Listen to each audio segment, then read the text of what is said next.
Today is day 74 of the podcast, and we have been talking about what we do with seed being really key to whether or not we're going to fully possess the land. And I want to remind us a minute about the parable of the soils. If you want to read this portion in context, you can find it in Matthew 13, where it's thoroughly explained, and also in Luke chapter 8. And when you find it there's a few differences between what information you're given, so you might even want to look at both of them. But we tend to make our focus when we look at the parable of the soils, we tend to make it on the soil. And the fact that 3/4 of these soils, they hear, these soils are hearts that hear, but after hearing, they bring no fruit to maturity. You have the hard soil. It says this is the one who hears but does not understand. And so the enemy comes and takes that seed away from them.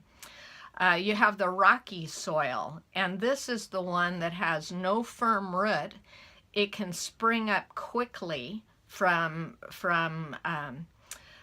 when somebody hears the word, the seed springs up quickly, but when it's put to the test in a time of trial or temptation, it doesn't hold and no fruit is brought to maturity. Then you have the thorny soil. This is the one who, when they hear the word, this word gets choked out over time through worry, through fear, through pursuing the pleasures of this life, and no fruit. 3/4 of the soil, no fruit.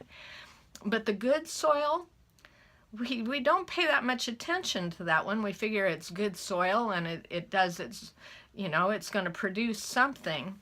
But it says this is the one who is heard in an honest and good heart. They understand it and then they hold it fast. And I want to suggest something, because it also says they bear fruit with perseverance, and it brings forth some 100-fold, some 60, some 30.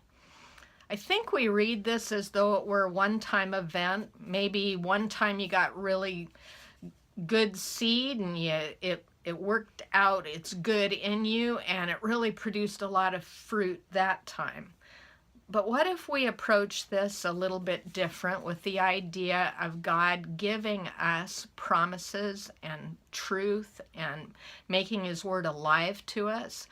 And what if, rather than it being linear, it's cumulative?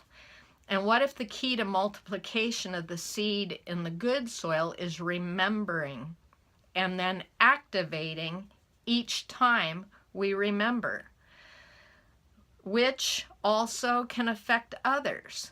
And then they can do the same thing with that same seed. It multiplies the seed in you, and it multiplies the seed and the fruit in the hearer. So here's my question. Can you think of a promise from the Lord that you have repeatedly acted upon?